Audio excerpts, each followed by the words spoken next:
Hello बच्चों, मैं चंद्रिका अत्रे new Catholic mission school से। हम लोग पढ़ रहे हैं हिंदी का पाठ्यक्रम भाग 2 और आज हम स्पर्श की एक कविता ले रहे हैं स्पर्श पाठ से, जो कि मैथिली शरण गुप्त द्वारा लिखी गई कविता है।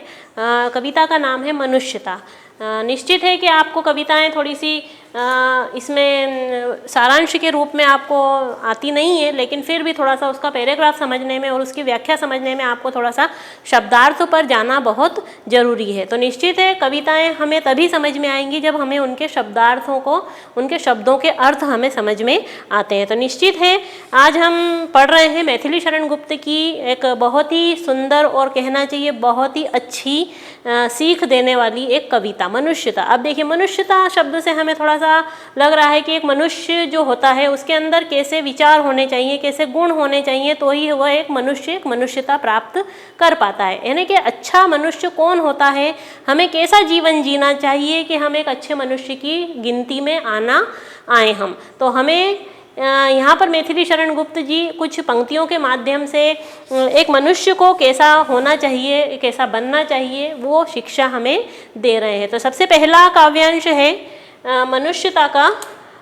विचार लो कि मृत्यु हो न मृत्यु से डरो कभी, मरो परंतु यूँ मरो कि याद जो करे सभी। हुई न यो सो मृत्यु तो वृथा जिए वृथा मरे, हुई जो सो मृत्यु न तो वृथा मरे वृथा जिए, मरा नहीं वही जो जिया न आपके लिए।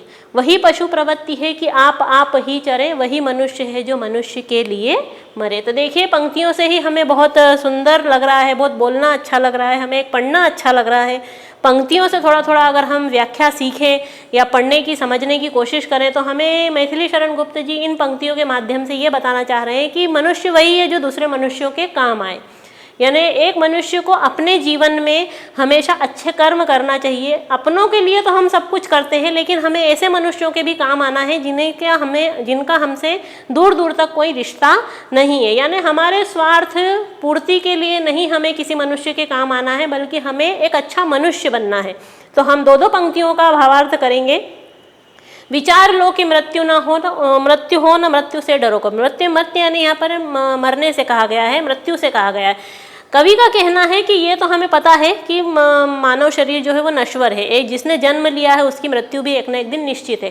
तो हमें मृत्यु से डरना नहीं चाहिए। हमने जन्म लिया है, हमारी मृत्यु निश्चित है, लेकिन उस डर से क्या हम जीना छोड़ देते हैं? नहीं, हमारा कर्म है, जो हमारी नित्य प्रक्रिया है, वो हम करते ही रहते हैं। तो यहाँ पर कवि हमें कह रहे हैं कि ये तो हमें याद रखना है कि हमारी मृत्यु निश्चित है, लेकिन हमें क्या है कि मृत्यु से डरना नहीं है। मरो परंतु यूँ मरो कि याद जो करे सभी। यानी मृत्यु से डरने से मतलब है कि हमें अपने अच्छे कामों को छोड़ना नहीं है, हमें हमेशा अच्छे कर्म करते रहना है, ताकि हमारी मृत्यु अच्छी मृत्यु, सुमृत्यु यानी अच्छी मृत्यु। अच्छी मृत्यु से यहाँ तात्पर्य क्या है कि हम जब मर रहे हो तब हमें सारी सुख सुविधा हो, सारे हमारे रिश्तेदार नाते हमारे आसपास हो, ये अच्छी मृत्यु नहीं। अच्छी मृत्यु से यहाँ पर यह है कि हमें हमारे मरने के बाद भी हमारे अच्छे कार्यों के लिए हमें जाना जाए, हमें याद किया जाए। अगर किसी की मृत्यु पर कोई व्यक्ति 2 आंसू नहीं बहाता है या उसे याद नहीं करता है तो कहते हैं कि उसका जीना और मरना दोनों बेकार माना जाता है। अब देखिए यहाँ पर मनुष्य को कवि ये कह रहे हैं कि हम हमारे परिवार के लिए अच्छे काम करते हैं, परिवार को हमेशा प्रोटेक्शन देते हैं, सेफ्टी देते हैं। कहना चाहिए कि हमें उनके लालन पालन या भरण पोषण के लिए हम पूरी तरह से उनकी पूरी व्यवस्था लगाते हैं। तो क्या ये है मनुष्यता? ये तो एक हमारा कर्तव्य है कि हम हमारे परिवार के सदस्यों का ध्यान रखें, उनके खाने पीने का या उनके रहन सहन की सारी सुख सुविधाएं जुटाएं, हम नित्य रोज काम करें, काम पर जाएं, 2 पैसा कमा कर लाएं।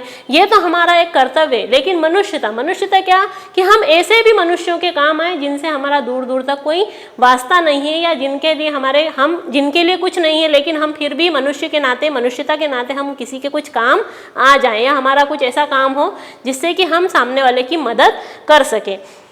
वही पशु प्रवृत्ति है कि आप ही चरे। देखिए यहाँ पर कवि का कहना है कि ये पशु प्रवृत्ति है। क्या है पशु प्रवृत्ति? कि सिर्फ हम अपने ही स्वार्थ के बारे में सोचते रहें, अपने ही भले के बारे में सोचते रहें। हर कार्य को करने से पहले ये सोचें कि इसमें हमारा कितना फायदा हो रहा है, हमारे लिए कितना अच्छा हो रहा है, या हम आगे समय में कितने सुखी रह पाएंगे, हम वही काम करें, या हम उसी मनुष्य की मदद करें जो कि आगे आने वाले समय में हमें कहीं ना कहीं इससे कुछ काम हमारा हो जाएगा, इसलिए चलो आज इसकी मदद कर दें। तो ये सारी चीज़ें, ये सारी दिमाग की जो बातें हैं ये सब त्यागने के लिए कवि कह रहा है कि ये पशु प्रवृत्ति, ये जानवरों जैसा व्यवहार है। पशु क्या करता है, पशु चारागाह में जाता है, जंगल में जाता है, अपने हिस्से का चर के आ जाता है। उसे जितनी भूख रहती है, जितनी उसके पेट में जगह होती है, उतना चारा वो चर कर आ जाता है। ऐसा नहीं कि वो अपने साथ कुछ लेकर भी आता है। तो पशु क्या होते हैं, पशु सिर्फ अपने स्वार्थ पूर्ति के लिए इधर उधर घूमते हैं। तो हम पशु नहीं, हम मनुष्य हैं। तो हमें मनुष्य बनकर जीना है, हमें हमेशा किसी मनुष्य के काम आना है। वही मनुष्य है जो मनुष्य के लिए मरे।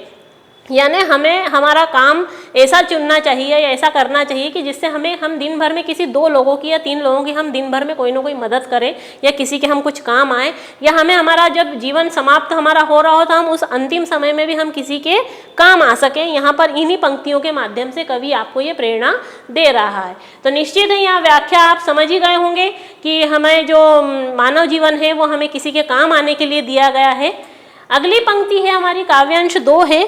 उसी उदार की कथा सरस्वती बखानती, उसी उदार से धरा कर्थार्थ भाव मानती, उसी उदार की सदा सदैव सृष्टि कूंजती, उसी उदार को समस्त सृष्टि पूंजती, अखंड आत्मभाव जो असीम विश्व में भरे, वही मनुष्य है जो मनुष्य के लिए मरे। ये पंक्तियाँ आपकी किताब में है, मैं पढ़ इसलिए रही हूँ कि मैंने पूरी पैराग्राफ में टाइप नहीं करी हुई है, तो निश्चित है आपको पंक्तियाँ थोड़ी सी कम दिखाई देंगी। यहाँ पर डायरेक्ट हम शब्दार्थ पर आ रहे हैं। उदार, उदार शब्द का मतलब होता है दानी, है ना, जो दान कर दे, जो सहर्ष भाव से अपनी इच्छा, अपनी सहमति से अपनी वस्तु को किसी को भी दे दे, उसको कहते हैं दान। उदार, उदार हृदय वाला, सुना होगा, अरे वो तो बहुत अच्छे हैं, अपनी कोई भी वस्तु वो फटाक से दे देते हैं, क्या उनको कोई आपत्ति नहीं होती है हमारे किसी भी काम से। तो ऐसे अच्छे मनुष्य को याद किया जाता है। तो यहाँ पर कवि अपनी अगली पंक्ति में कह रहे हैं कि ऐसे लोगों को जो उदार स्वभाव वाले होते हैं, उदार यानी दानी स्वभाव के लोग होते हैं, ऐसे लोगों को सरस्वती बखानती, यानी किताबों में, पुस्तकों में उनका बखान, उनका जिक्र किया जाता है। ऐसे लोग जो किसी मनुष्य के काम आए हैं या किसी के लिए भला किया है उन लोगों ने अपने जीवन में, या अपने अच्छे अच्छे काम किए हैं, तो उन कामों को किताबों में हम पढ़ते हैं। सरस्वती बखानती यानी किताबों, यानी उनकी माता सरस्वती भी उनके कामों को बखानती है, यानी कहकर बताती है। कहकर कैसे बताती है, किताबों में छपता है और हम पढ़ते हैं उन मनुष्यों को, उन पुरुषों को, उन महापुरुषों को जिन्होंने अपने जीवन में अच्छे अच्छे काम किए हैं। और उसी उदार की धरा, धरा यानी पृथ्वी, उन ऐसे अच्छे मनुष्यों के लिए तो धरती भी अपना आभार व्यक्त करती है कि हाँ, मैं धन्य हूँ कि मेरे धरती पर ऐसे अच्छे अच्छे मनुष्यों ने जन्म लिया है। तो देखिए अच्छे मनुष्य के लिए कवि कैसे कैसी उदाहरण दे रहा है कि सरस्वती उसका बखान करती है। अगर आप अच्छा मनुष्य बनेंगे तो आपका सभी दूर आपकी चर्चा होगी, पूरे संसार में आपके कामों की गूंज होगी कि आपने बहुत अच्छे काम किए हैं, सदैव आपको याद किया जाएगा। आज हम क्या कर रहे हैं, आज हम हमारे जो महापुरुष हुए हैं या जो सेनानी हुए हैं, जो अपना बलिदान दे चुके हैं देश के लिए, अपने कुछ अच्छे कार्यों की वजह से, जो आज दिवंगत हैं, हमें हमारे सामने नहीं है, लेकिन क्या है, आज भी वो शब्दों में, किताबों में, उनकी पिक्चरों के माध्यम से आज भी हम उन्हें याद करते हैं। तो उन्हीं मनुष्यों की तरह बनने की प्रेरणा दी जा रही है हमें इस कविता के माध्यम से। अब देखिए, अखंड आत्मभाव जो असीम विश्व में भरे, अखंड आत्मभाव यानी सब में अपना भला देखना, यानी सब में अपनापन देखना, सभी लोगों में, हर मनुष्य में अपनापन देखने की भाव को अगर व्यक्ति भर ले तो वही मनुष्य मनुष्य बनने के लायक है, या फिर कहना चाहिए वही मनुष्य होता है जो दूसरों के काम आए, दूसरों की मदद करे, वही कहने के लिए सच्चा मनुष्य कहा जाता है। अगली पंक्ति है हमारी काव्यांश 3।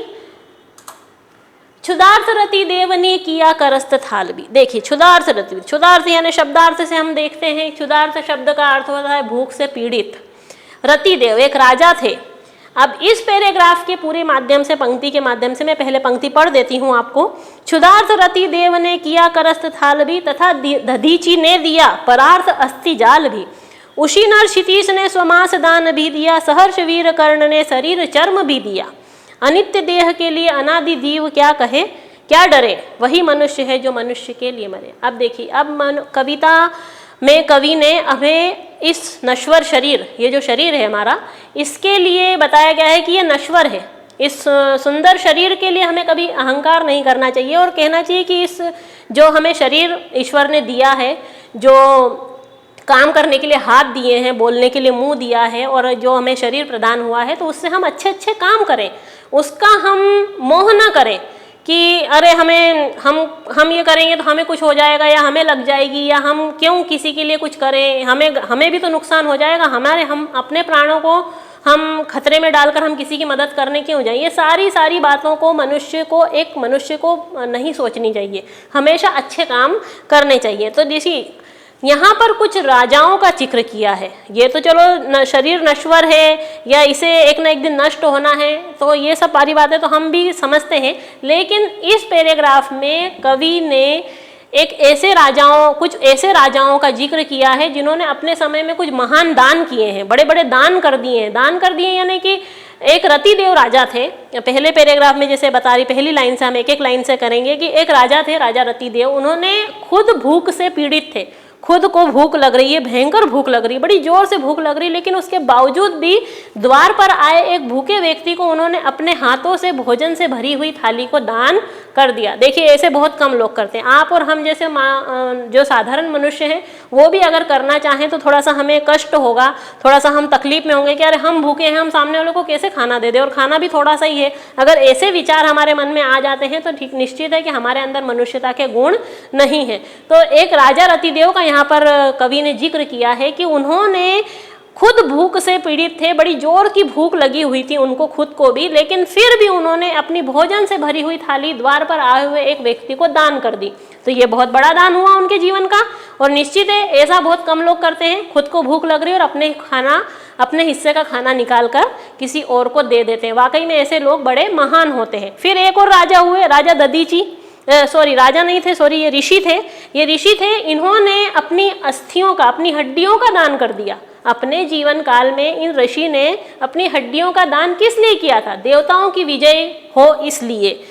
इंद्र को अपना एक पौराणिक कथा बता रही हूँ मैं आपको। इंद्र का एक अस्त्र बनाना था जो कि देवताओं की विजय के लिए, असुर और देवताओं के बीच में जो युद्ध हो रहा था उसमें देवताओं की विजय के लिए ऋषि दधीची ने अपनी अस्थियों का दान किया, हड्डियों का दान किया। उन हड्डियों से एक अस्त्र बनाना था इंद्र के लिए। इंद्र उसी से युद्ध करते और जीत निश्चित थी, ऐसा आकाशवाणी हुई थी, एक पौराणिक कथा है। तो निश्चित है उन ऋषि ने अपने स्वयं के जीवन में उन्होंने अपने जीवित रहते ही उन्होंने अपनी हड्डियों को दान कर दिया था। एक बहुत बड़ा दान। जब दानों की बात होती है, ऋषियों की बात होती है, उनमें बहुत बड़े ऋषि को हम याद करते हैं, उनका बहुत नाम अमर है इसमें। उशीनर क्षितिज ने स्वमाश दान भी किया। उशीनर क्षितिज या उशीनर का हम अगर शब्दार्थ देखें तो यहाँ पर उशीनर जो है एक गांधार देश के राजा हैं, क्षितिज यानी स्वयं राजा हैं, और उन्होंने अपने मांस का दान कर दिया। एक कबूतर घायल अवस्था में उनके सामने आया, और पहले के राजाओं और ऋषि मुनियों में वो अपनी तपस्या के बल पे अपने अंदर एक इतनी शक्ति बना लेते थे कि वो स्वयं अगर कुछ बोले तो वो सत्य हो जाता था, कुछ करें तो उसे तुरंत स्वरूप प्रदान हो जाता था। तो एक कबूतर का जान बचाने के लिए उन्होंने अपने शरीर का थोड़ा सा हिस्सा यानी मांस काट कर उस पर प्रत्यारोपित कर दिया था, और ये वाकई में वो पक्षी जीवित भी हो गया था, ऐसी कुछ मान्यता है। तो सहर्ष वीर कर्ण ने शरीर चर्म दिया। अब देखिए एक दानवीर कर्ण, आपने भी नाम सुना होगा। कुंती पुत्र कर्ण के नाम से भी प्रसिद्ध है, दानवीर कर्ण के नाम से भी प्रसिद्ध है। उन्होंने अपने कुंडल और कवच यानी जो युद्ध के समय में जो राजाओं लोग अपने जो वेशभूषा होती है उसको कहते हैं कवच, जो अपने शरीर पर वो धारण करते हैं। तो अपने कवच और कुंडल जो अपने शरीर पर वो जो आभूषण धारण करते हैं उनको कहते हैं, वो उन्होंने अपने शरीर के अंगों सहित दान कर दिए थे। एक वो भी बहुत बड़ा दान कहा जाता है। तो यहाँ पर कुछ राजाओं के दान बताए गए हैं। अनित्य देह के लिए अनादि जीव कर, ऐसा शरीर जो एक न एक दिन समाप्त होने वाला है, ऐसे शरीर को बचाने के लिए हम क्या अच्छे काम करना बंद कर देंगे? तो ऐसा यहाँ पर कवि कह रहा है कि ऐसे शरीर को बचाने के लिए हम ऐसे अच्छे काम को बंद नहीं करना चाहिए। सच्चा मनुष्य वही है जो किसी मनुष्य के काम आए। अगली हमारी पंक्ति है चौथी, सहानुभूति चाहिए। देखिए चौथी पंक्ति हमारा काव्यांश शुरू हो गया। सहानुभूति चाहिए, महाविभूति है यही। वशीकर्ता सदैव बनी स्वयं मही, विरुद्धवाद बुद्ध का दया प्रवाह में बहा, विनीत लोक वर्ग क्या सामने न झुका रहा, आहा वही उदार है परोपकार जो करे, वही मनुष्य है जो मनुष्य के लिए मरे। देखिए इस पंक्ति में भी कवि ने बहुत अच्छी अच्छी बातें बताई है। कहा गया है कि सहानुभूति रखना चाहिए। सहानुभूति का शब्द का क्या अर्थ होता है? किसी दूसरे के दुख को देखकर हमारे अंदर भी उस व्यक्ति के प्रति दुख उत्पन्न होना चाहिए। दुखी व्यक्ति को देखकर हमें भी दुख होना चाहिए। सुखी व्यक्ति को देखकर हमें भी सुख महसूस होना चाहिए। यानी किसी की खुशी में हमें भी खुशी मिले और किसी के दुख से हमें भी दुख महसूस होना चाहिए। उसको कहते हैं सहानुभूति। किसी परेशान व्यक्ति के पास जाकर उसकी परेशानी को हल करने के लिए हमारे पास समय होना चाहिए। उसके प्रति सहानुभूति हमें रखनी चाहिए। कई बार हम ये शब्द बोलते हैं लेकिन कई बार हम इसका सही अर्थ नहीं बता पाते, तो हमें सहानुभूति रखना चाहिए। कहते हैं ना कि अरे हमें उनके यहाँ ऐसा हो गया, हमें उनके प्रति ऐसी सहानुभूति रखना चाहिए। यानी हमें भी उनके दुख को महसूस करना चाहिए और उनके उस दुख में हमें उनके साथ बराबर शेयर खड़े होना चाहिए। तो महाविभूति आज के समय में सबसे बड़ा गुण सहानुभूति का है। कवि कह रहा है कि महाविभूति ये बहुत बड़ा महान गुण है एक मनुष्य के अंदर होने का। वशीकर्ता सदैव बनी स्वयं मही, यहाँ पर विरुद्धवाद बुद्ध का दया प्रवाह में बह। देखिए यहाँ पर क्या हो रहा है कि हमें हमेशा परोपकार की भावना रखनी चाहिए, सहानुभूति रखना चाहिए, किसी मनुष्य के हमेशा काम आना चाहिए। हर मनुष्य को तकलीफ में हमें उसके तकलीफ का कारण न बन के उसकी मदद का कारण बनना चाहिए। तो यहाँ पर इन पंक्तियों के माध्यम से कवि आपको ये कुछ अच्छी शिक्षा दे रहा है। अब देखिए एक नई पंक्ति में आपको ये बता रहा है कि विरुद्धवाद बुद्ध का दया प्रवाह में।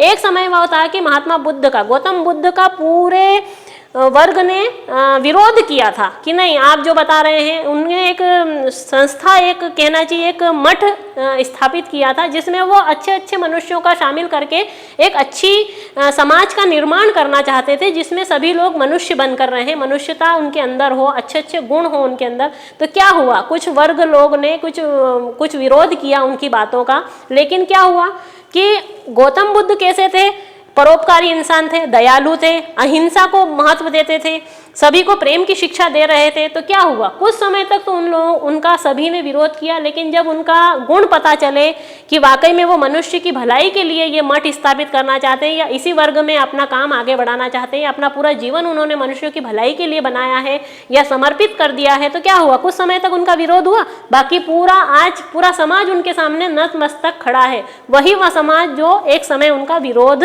करता था। तो कहने का ये तात्पर्य है कि कोई भी ऐसा मनुष्य गलत नहीं होता जब तक कि वो अपने गुण, अपने स्वभाव से सामने व्यक्ति के प्रदर्शित नहीं होता या समर्पित नहीं होता। हमें अगर अच्छा बनना है तो हमें हमारी अच्छाई को लोगों के नज़रिए में, जहन में उतारना पड़ेगा, ये बताना पड़ेगा कि नहीं हमें एक अच्छे मनुष्यता के गुण है। तो क्या होगा, क्या हम रोज रोज ये बोलें कि हम अच्छे हैं, हम अच्छे हैं, हम अच्छे नहीं, हमें ऐसे काम करने होंगे, हमारे जीवन में उतारने होंगे, हमारी एक आदत बनानी होगी कि हम कभी ना तो किसी के लिए विपत्ति का कारण बने, हम हमेशा सबकी सहायता का, परोपकार का और सहानुभूति के लिए हमें जाना और पहचाना जाए। क्यों? क्योंकि आज भी हम जिन लोगों को याद करते हैं वो भी एक अच्छे मनुष्य हैं। उन्होंने अपने समाज को, अपने देश को, अपने परिवार को और अपने आसपास के मनुष्य को कुछ समय दिया, कुछ अच्छे कार्य किए हैं, कुछ ऐसी अच्छी भावनाएं अपने मन में वो लोग लेकर जिए थे जिसकी वजह से आज हम भी उनको याद करते हैं। तो कुछ और पंक्तियां भी हैं जिनको हम अगले पैराग्राफ में पढ़ेंगे या अगले वीडियो में हम इनको पढ़ेंगे। Thank you.